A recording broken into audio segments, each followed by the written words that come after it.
loves the Yeah, video. I've reviewed There are everything, Rick. times that I may slip up, won't always get it right. Guarantee I'll be on top when it's game, set, life. Get up and show up, don't ever lose your fight. You watching me from the couch, at least I say I tried. A long time ago, someone said this stuck with me.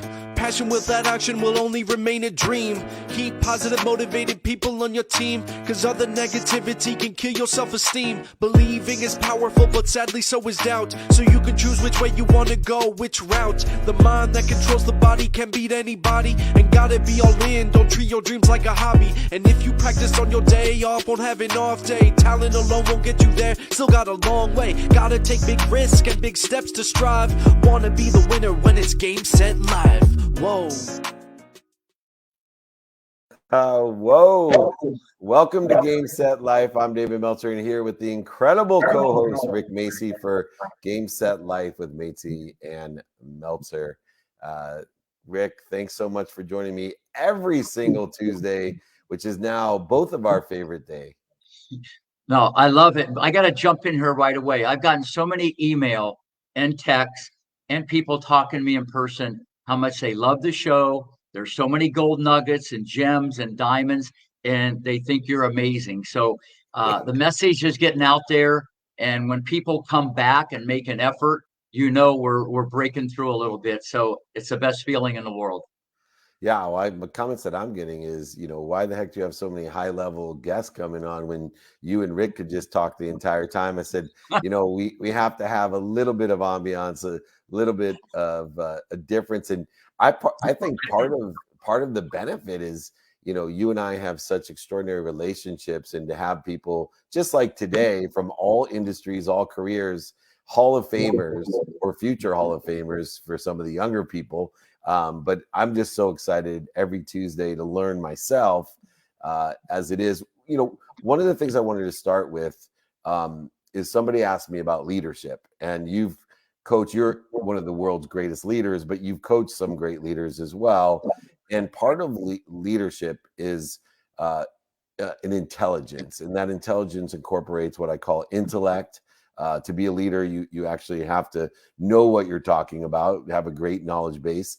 Of course, intuition, which as I get to know you better and better, one of the superpowers of Rick Macci, as you'll see throughout all these shows, is he has an incredible intuition about if somebody has it or not. And then, of course, inspiration, which is, as a leader like you, bringing the best out of people.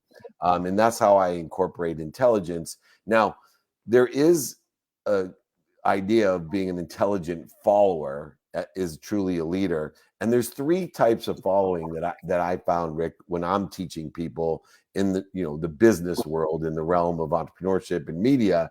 And the first type is the most frustrating to me of a follower, and it's someone that's an interrupter. And no matter what I'm saying or teaching, they just want to tell me what they think. And then there's the second one, which is the majority of the people I coach and mentor, and it makes it difficult. They're what I call waiters. They're people who they're waiting for you to finish so they can tell you what they think. And then finally, there's an intelligent follower, someone that's learning and trying to incorporate what you're saying into their own system, their own personality. I wanted to ask you, you deal with a lot of egos. What do you do when you get the interrupter or the waiter?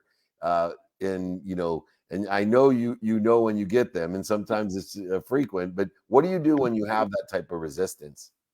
Well, I mainly get that from the parents. The kids don't do that a lot. Maybe the older players that are on the tour, but I like everybody to have an opinion. And if I feel I didn't get across, I listen to them. But if I feel I didn't get across exactly what I wanted to hear, we're just going to have that conversation again.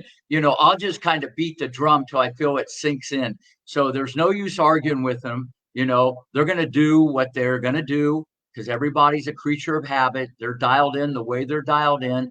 I'll just go back and knock on the door, like I've said in other shows, like a woodpecker, and I'll just keep pecking until I kind of get my point across. Because if they're not going to, absorb, or they're not going to really listen, and they keep interrupting and stuff like that, you just got to deal with it. And that's the art of coaching and teaching also. dealing with the whole cast of characters, because at the end of the day, you got to know that you got your point across. And getting that point across sometimes does take consistent repetition. And if you can't get it, as you always say, through the front door, you'll go through the side door or the window, changing what you say in a different way. For you as well, what's your greatest challenge today with parents, and how has that changed since the King Richard days, of the 80s or 90s? How have parents changed, and what's your biggest challenge today? Well, obviously it's educating them, because they want what's best for their kid, and today's kids are a little different. And I don't mean, David, to throw a net over the whole world. Some are wired just very differently. There's more entitlement. They're not used to really working hard like back in the day, like us Buckeyes, they're not used to hard work, and people don't know what that's about, but the parents want what's best, but then they got to get on board to sing the same song as me, because you don't know what hard work is until you see a world-class athlete, and you've seen your fair share of those also. And there's so many levels to this thing. It's working the hardest, but also working the smartest. And that's the biggest thing, just educating the parent that this is a journey, especially in what I deal with, because I deal with a lot of youth, and it's a journey and it's a process in your building. And it's called junior development, not junior final destination. It's not where you start, it's where you finish, but everybody wants that right now. That's our society. They want it now, click of a button, everything's going faster, kind of like me at times, but everybody wants it right away. And the best thing in life, take the longest. And then when that happens, it's the most rewarding. One of the misguided perceptions that I have, if I've have a huge internship program. Part of my model is not only to ask for help, but to help other people as well. So I have, a logo that looks one hand reaching up, asking people who are sitting in a situation I want to be in for help, and one hand down, pulling up others to where I am today. And one of the mistaken thoughts that I had is I have an internship program. I have 30 internships every summer. And 15 of those internships are from relationships. So, I might know the president of a company and he wants his son or daughter to come intern for the summer. And then 15 of the internships are earned. They apply, they get interviewed. It's not just on the relationship capital that I have to, help friends who have helped me. And I was worried about it because I thought for sure that the kids who earned through merit would be much less entitled than the kids that were referred by their parents and, kind of fall into that realm. And it was really interesting to me because the numbers held true regardless of where they came from. I had some of the wealthiest kids in the world, Ivy League kids who, probably don't need for their grandchildren already. And they had that Buckeye attitude. They were incredibly empowered. And then I had kids, that came from nothing that I thought would be scrappers. And they were the most entitled kids in the summer. And it didn't matter the socioeconomic background. It didn't matter the parental relationships. It was something inside, these kids that either really made them have a desire to must be what they can be, or to feel as if they were deserving of some sort of plate delivered to them every morning. Have you seen any of that type of thing with the kids from either lower end socioeconomic systems to the rich kids that I'm sure that you get there as well at the tennis academy? Absolutely. The moral of that story is it's not one size fits all. We're all human beings. We have a lot of different influences. I mean, a perfect example is look at Jessica Pegula. She's 4 in the world, but her dad owns the Buffalo Bills. You know what I mean? So you see what I'm saying? So you can't stereotype this, but it's been my experience. The hungrier you are, the more you keep digging and scrapping. You don't bail out. You keep your eye on the ball. Persistence is a leader in the clubhouse. You're not going to stop. That's been that I've seen over the years, and I've seen it a little bit more in Eastern European kids in the family, it's a little different, especially in my sport where it's one-on-one. It's kind of like boxing. You got to do it on your own. So it's a little different. But at the end of the day, I think the most important thing, it's not one size fits all. And as a coach, I never stereotype it. I actually look at it, if they're a little softer and they don't want to work hard and they're negative, I sometimes like that better because I get more motivated as a coach and get challenged to try to pull a rabbit out of the hat and do some Macy magic. I know that sounds crazy, but that's how I am. I just like to win no matter who's in front of me. And if I can just change a little bit, I know they're on a better track. And what type of vision setting do you give the kids that are more like me? When I went to college, I promise you, my college coaches, I played football in college, and looking at my genetic capabilities, they probably, were not encouraged that I was going to go to the NFL, but they knew that I was going to give them everything I had, every single practice. And they took a different approach to really developing the strength that I did have, not to play football, but for life. And I credit my football coaches for the entrepreneurial success and business success and life success that I've had. And they just didn't ignore me because they knew I wasn't going to be the best player on the team. Do you have any type of approach to the kids that you get that they're not going to be top in the world? They may not even make the tour, but yet they come and they give it your all every time they're with you, Rick, and you just know they're going to be successful in life. Do you have an approach for those kids to manage their expectations so that they do fulfill their potential? Absolutely. First off, tremendous question. I love your football coach. I've never met the guy because, look, he saw how you were wired. He saw your strengths and weaknesses. Okay. So to me, that's a true coach. Because listen, not everybody's going to the NFL, or you're not going to play pro tennis, but you can go to college free. That's huge these days, Division 1, 2, or 3. I just want people to be the best they can be. Just keep getting better. Everybody has a different timetable. You know what I'm saying?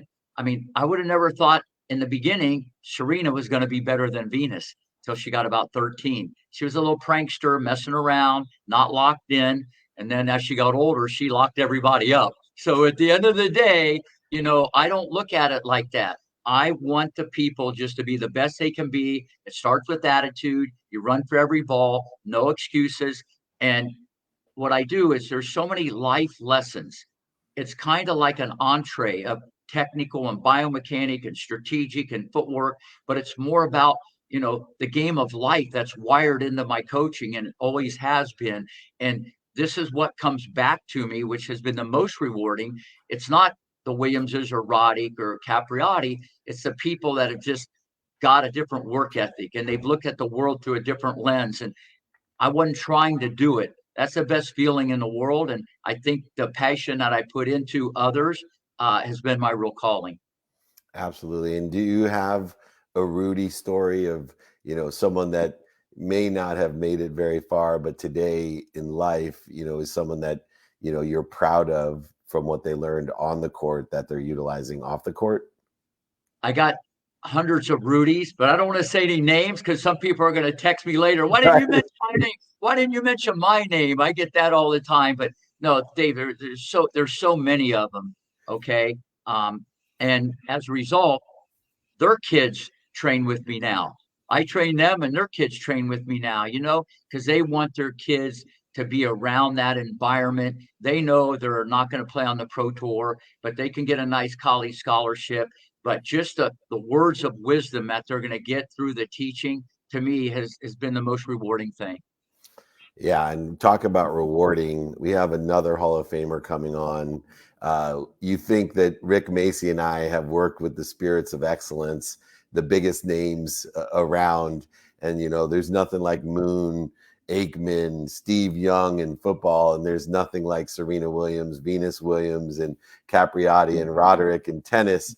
But Tony Brown, I think, caps even the Hall of Famers of the Hall of Famers. Because when you hear who this man has developed, who he has worked with, the spirits of excellence and the humility. The minute I met this man, I was like, you and I, Rick, It's like, oh my goodness, I have a new best friend down south, and I'm coming to visit him next week or this week. I'm sorry. There he is, the incredible Hall of Famer himself, Tony Brown, president, as his former president of MCA Records in Nashville, but he has worked with the biggest names. Just to name a few, a small guy named George Strait, a woman named Reba, we might know her, but even a small young guy that some of you may remember, his name's Elvis. And I think Elvis and Serena and Venus are at the top level.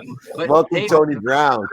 But David, you're still my thunder here. I can't believe you brought up all these things. First off, welcome to the show. Oh, but sorry. I forgot. No, This is Rick Macy's specialty. What do you call it?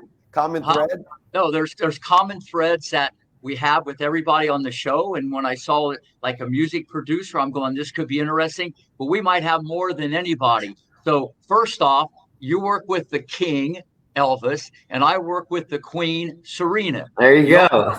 You also work with Reba McEntire, and in tennis, you need proper attire. Okay. You're a world-class producer who makes records, and I'm a world-class coach who helps players break records. But this is going to bring music to your ears, okay? You work with the stars. David worked with Warren Moon, and Rick is in the sun all day. So we got the sun, the moon, and the stars. Okay, welcome to Game Set Life. We're glad to have you.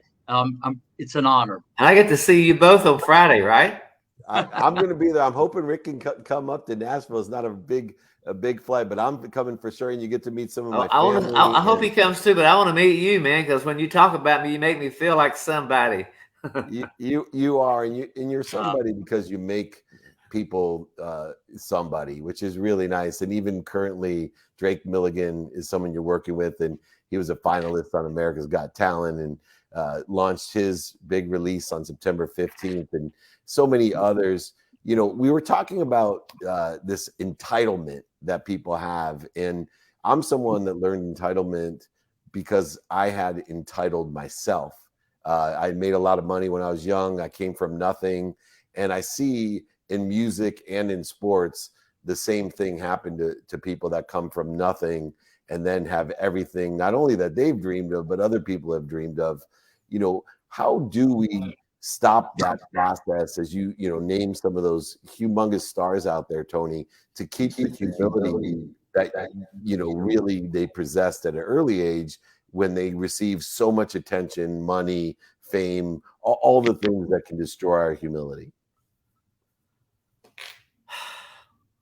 You know, I've been so lucky that most of the biggest stars I worked with are so humble. Reba is so humble. Vince Gill.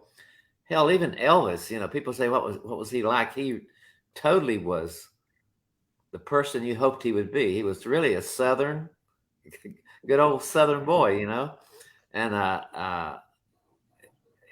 although he was Elvis Presley, I got to see him around his house. So I got to see that side of him that people don't get to see, but he was absolutely the person you hoped he would be.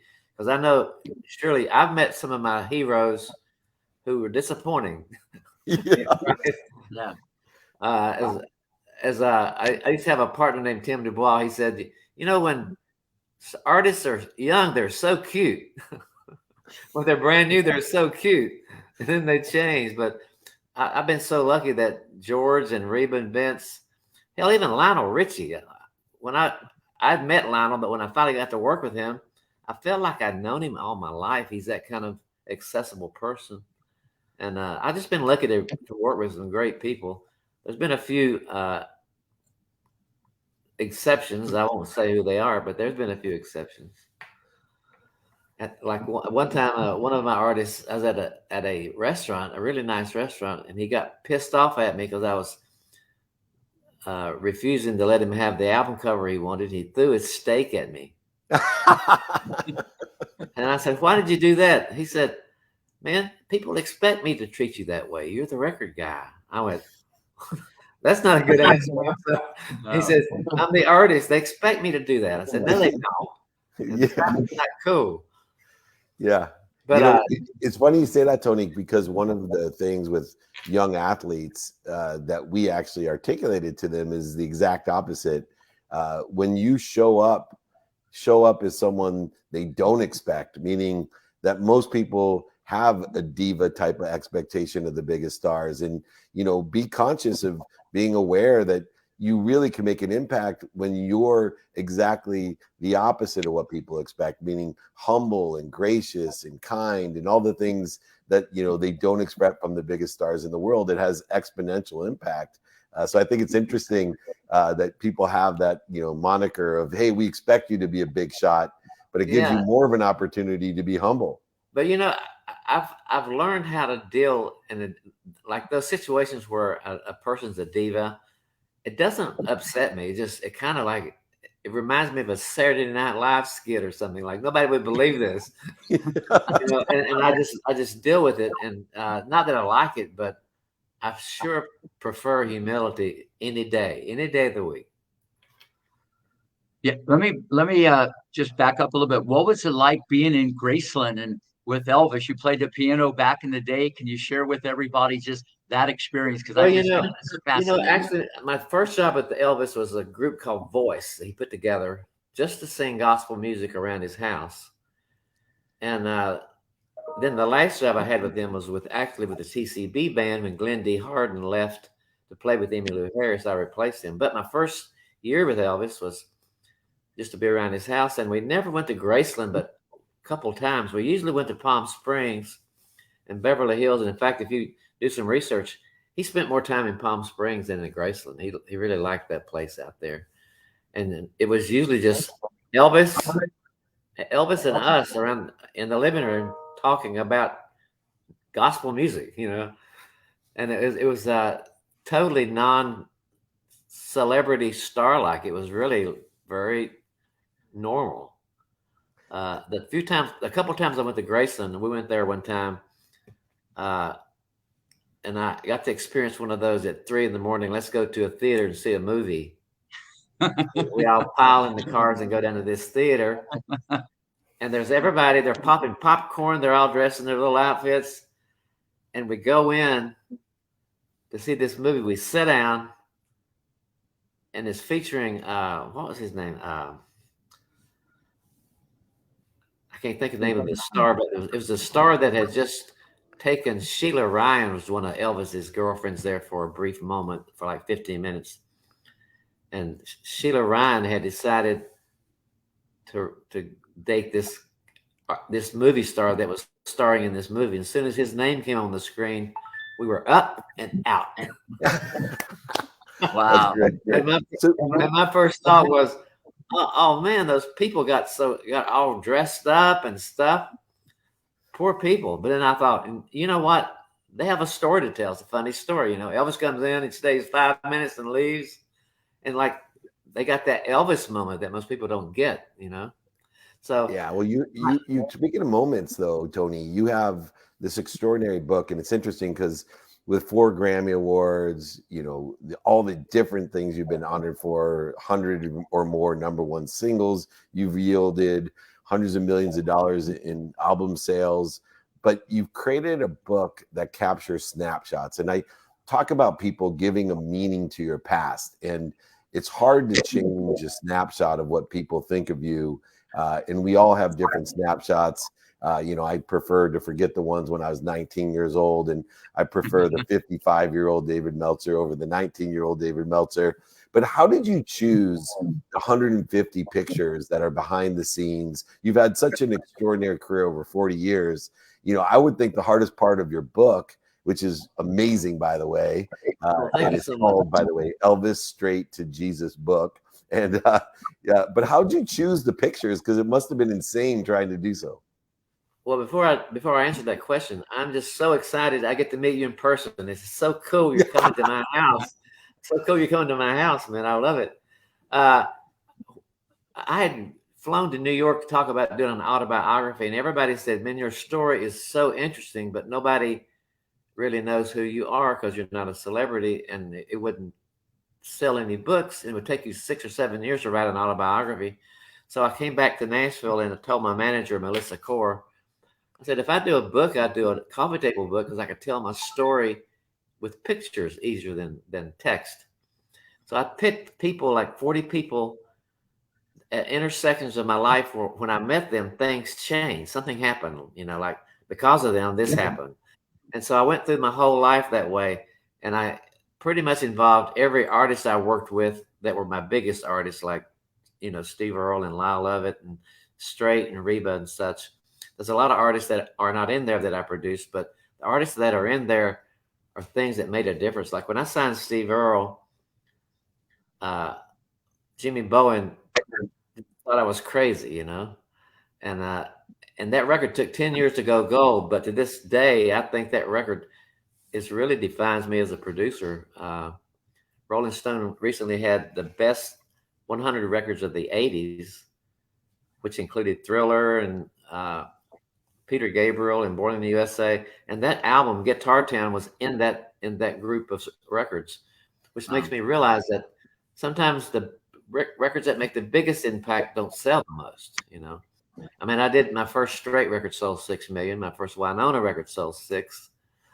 And I had Vince Gill that sold 5. But Guitar Town was a statement for me as a producer because I wasn't trying to be edgy. I just thought he was the next Waylon, and the press said he was the next Mellencamp. So that book sort of tells you the story of you just roll with the flow, And and I even have the doctor in there, the brain surgeon who, when I had my fall in 2003 in Los Angeles and almost died from a traumatic brain injury, he's the one that heard about it, hopped on a plane and flew to LA and saved my life. He's in there. So I included people that important things happened.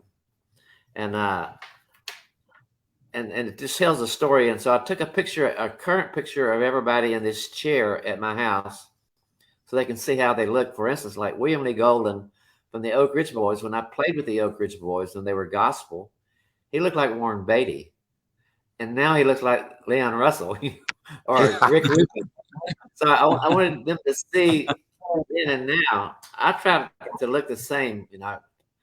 I'm vain, so I take care of myself. So I try to keep myself looking kind of the same.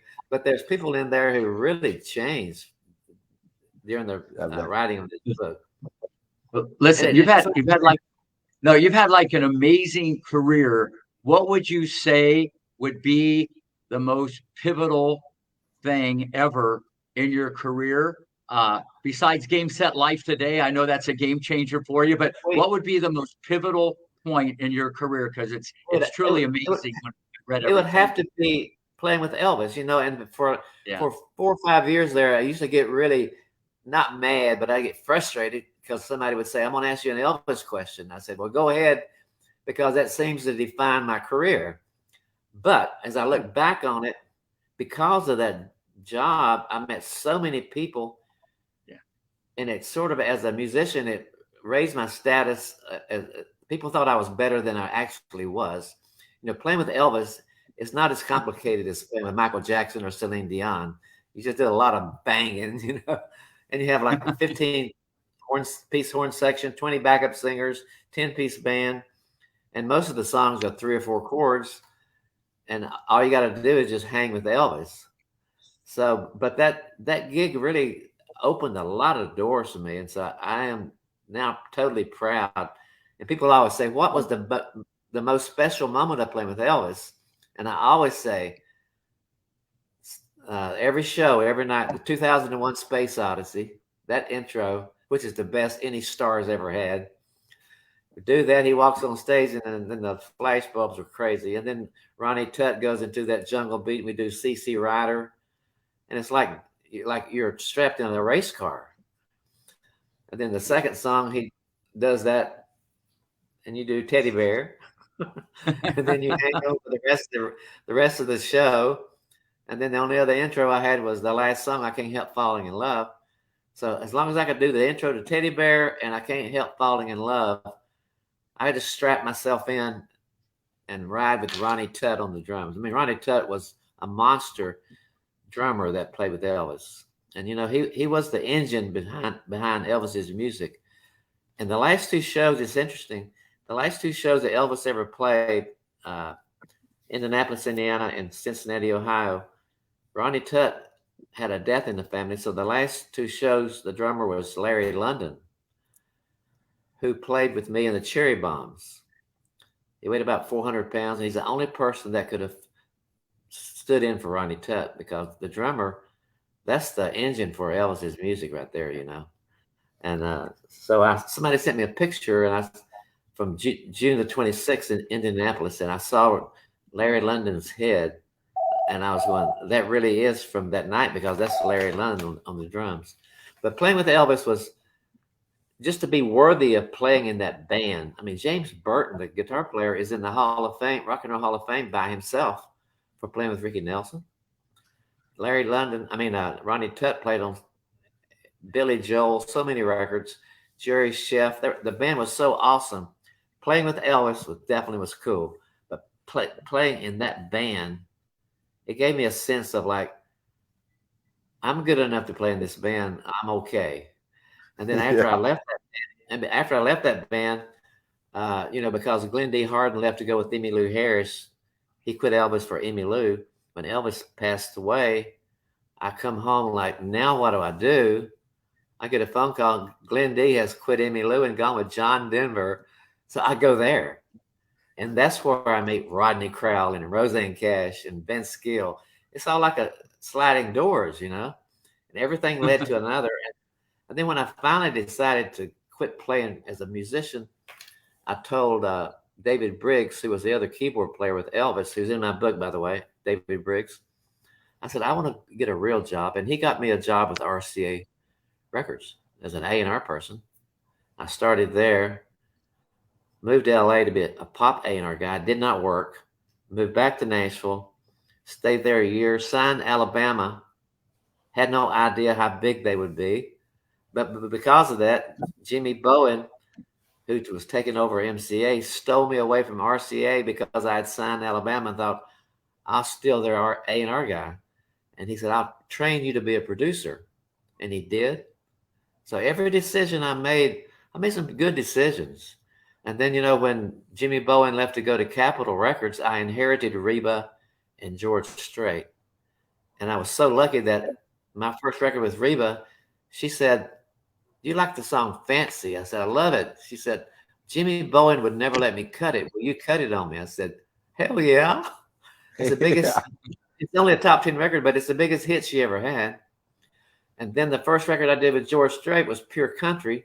The movie was a stiff, but that record sold 6 million records and turned him into a bigger star than he's ever been. Yeah. Bowen had just signed to Judd's. Naomi got hepatitis. So the first record I get to do is Winona, her first solo record. It sold 6 million. So the 3 things in a row got dumped on me just by being in the right seat at the right time. And as they say, luck is when preparation meets opportunity. That's luck for me. I was ready for that, and it changed everything, And then Steve Earle and Lyle Lovett made people realize that I really did have, I don't like to use the word edge, but that I like music for music's sake, not just because it was like radio. But I signed those acts thinking they could get on the radio, and we did. But Jimmy Bowen just gave me a set of balls, and I'm so glad I got to work with a man like him. Well, I'm so glad I get to work with you and Rick Macy. You guys have found some of the greatest talent early on, and the humility. So Rick, you got to come Friday. You got to come, man. I'll try my best. How's that? But I'm glad to get to meet you. And when I read everything, I was over the Warren Moon. That's right. I was over the Warren Moon. Speaking of which, we would do all the talking, and David would have to sit in the room and listen to us tell stories all day long. I'm fine with that. I'll listen all day long. Trust me, what a blessing it is to. So looking forward to meeting you, David, in person. So looking forward to that. Me too. Thank you so much. And I know they've done the movie with Rick, with King Richard. We were involved, of course, with Lee Steinberg and Jerry Maguire. So I can't wait to see what movie they do with Tony Brown behind the scenes as well, and elevating. I'm not sure that will ever happen. I love your optimism, but man, I don't think that will ever happen. But you never know. Stick with the optimism. You're a optimist like Rick Macci and I. Thanks for joining us. I will see you this week, my friend, the incredible Tony Brown, another Hall of Famer. Thank you for playing at Game Set Live. Thanks, Tony. Oh, wow. Nick just cut him off quickly. Listen, everything that came his way, he earned. You know, we can say right place, right time, luck, the humility, feet on the ground, good guy, you know, big heart, genuine, and those qualities, you know, attract people. So, and it's hard for him to, and there's some tennis players like that. They sometimes don't realize really how good they are, you know, and they need to think more themselves. But in certain situations, it's good to go slow. But the way he's wired, I love this guy. Yeah, your frequency is your neighborhood, and you just know why the neighborhoods kept getting bigger and more successful, because he carries that frequency. And there, you know, like I said, when first time I met you, first time I met Tony Brown, you just get this feeling of something special. And when something special is around you, more special things happen. And I think it's a story of your life, my life, and especially the award-winning, Grammy-producing, amazing Tony Brown. Whatever he did, he made into gold, not touched it and it turned to gold. He made it into gold because of who he is and what he knows. We're so blessed. Well, do you have time for one quick question before we end the show? There we go. From Colleen: how do you train kids that have the heart but may not have the champion talent? First off, tremendous question, and I get that a lot. You know, everybody has some degree of talent. Some just have more talent because of the DNA and the genetics. But at the end of the day, if someone has the heart, to me, that's going to supersede the talent beyond tennis when they get into the business world, college, because when you have heart, you feel unstoppable and you just find another path. So, but I love those kids because they'll just work and work and work and come back for more. They don't call balls and strikes. They don't worry about the losses. They're just there to get better. You know what I mean? And so, but those are the ones that are going to attract more people, okay, when they get in the business world, just because of that determination. Yeah, my senior quote was, it doesn't matter if you have the lead as long as you have the heart to come from behind. And I've seen some extraordinary wins from less talented people because they do have a heart. And we see that in all sports, in all industries. And speaking of hearts, I am blessed to have such people as Tony Brown and Rick Macci, because one thing I'll tell you is these two guys have the biggest hearts that I've seen, and they'll continue to elevate others to elevate themselves.